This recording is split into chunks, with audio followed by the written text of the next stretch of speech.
Hello students, तो आइए हम लोग देखते हैं नाभिक चैप्टर का एक नया टॉपिक। नाम है नाभिकीय बंधन ऊर्जा, न्यूक्लियर बाइंडिंग एनर्जी। देखिए, नाम ही है बंधन ऊर्जा, नाभिकीय बंधन ऊर्जा, यानी कि यह नाभिक के अंदर किसी चीज को बांध कर रखा होगा। तो आइए देखिए, बंधन ऊर्जा वह ऊर्जा है जिसे नाभिक के न्यूक्लियन नाभिक के अंदर आपस में बद्ध होते हैं।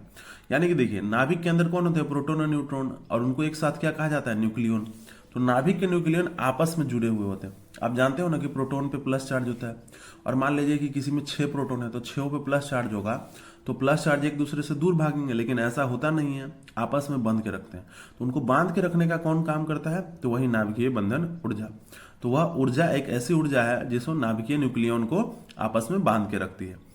अब क्या है कि बंधन ऊर्जा आती कहां से? तो बंधन ऊर्जा का मुख्य कारक है द्रव्यमान क्षति।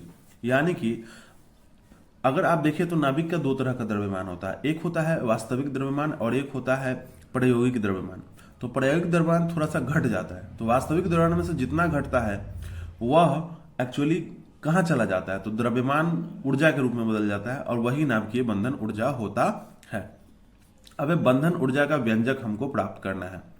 तो आप देख सकते हैं कि बंधक ऊर्जा का व्यंजक प्राप्त करने के लिए हम लोगों ने क्या किया है कि माना है एक तत्व x है जिसका परमाणु संख्या z और द्रव्यमान संख्या a है। अब माना कि m तत्व का प्रायोगिक द्रव्यमान है, ये x तत्व जो भी होगा, जो भी इस जगह पे आएगा, उसका द्रव्यमान अपना प्रायोगिक हो गया। mp है प्रोटॉन का द्रव्यमान और mn है न्यूट्रॉन का द्रव्यमान, और वास्तविक द्रव्यमान बराबर है। अब देख सकते हैं वास्तविक द्रव्यमान कितना होगा किसी भी नाभिक का। तो प्रोटॉन का द्रव्यमान तो z into M P, plus neutron का द्रव्यमान, न्यूट्रॉन का संख्या a minus Z into M N होता है। इसलिए अगर द्रव्यमान क्षति की बात करें तो वास्तविक द्रव्यमान में प्रायोगिक द्रव्यमान को घटाना होगा, क्योंकि प्रायोगिक द्रव्यमान थोड़ा सा कम होता है। तो पहले वास्तविक द्रव्यमान क्षति को डेल्टा एम से लिखेंगे, पहले वास्तविक द्रव्यमान लिखेंगे, फिर उसमें से घटाएंगे हम एम प्रायोगिक द्रव्यमान। यहाँ डेल्टा एम ही बंधन ऊर्जा में परिवर्तित होता है। तो आप देख सकते हैं कि यह जो द्रव्यमान क्षति है यही किस में परिवर्तित होता है? बंधन ऊर्जा के रूप में परिवर्तित होता है। अब हम लोग जानते हैं, हम क्या जानते हैं कि हम जानते हैं कि बंधन ऊर्जा का जो फॉर्मूला होता है बाइंडिंग एनर्जी का, जो होता है डेल्टा एम सी स्क्वायर। अब डेल्टा एम की जगह पे ये वैल्यू पूरा डाल देंगे, तो यहाँ वैल्यू डाल दिए, इनटू क्या हो गया? सी स्क्वायर। तो आइए देखते हैं अगले पेज पर। तो आपको वैल्यू आ चुका था, लेकिन एग्जाम में स्टूडेंट्स कभी कभी कहता है कि आप मेगा इलेक्ट्रॉन वोल्ट में निकाल के दिखाएं, है ना। तो binding energy mega electron volt में अगर निकालना हो तो डेल्टा एम सी स्क्वायर को 931 बटा सी स्क्वायर से गुना करता है। जैसे ही गुना करते हैं कैची में कन्वर्ट हो जाएगा मेगा इलेक्ट्रॉन वोल्ट में।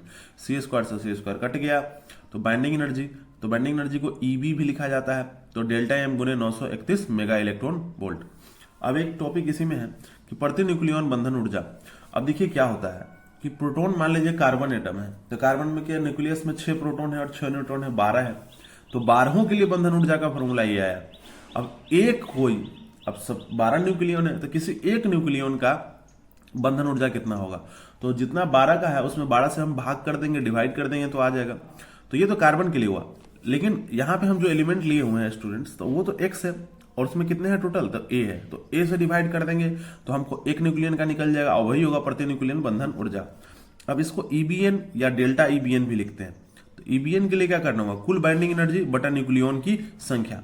तो ईबीएन बराबर क्या हो जाएगा? कुल बाइंडिंग एनर्जी ईबी निकाले थे, आप देख रहे हैं ईबी, अब बटा न्यूक्लियन कितने होंगे? तो जितना प्रोटॉन और न्यूट्रॉन मिला के होंगे तो उसको ए से लिखते हैं, तो ए से कर दिए। तो ये बाइंडिंग एनर्जी प्रति न्यूक्लियन का फॉर्मूला है।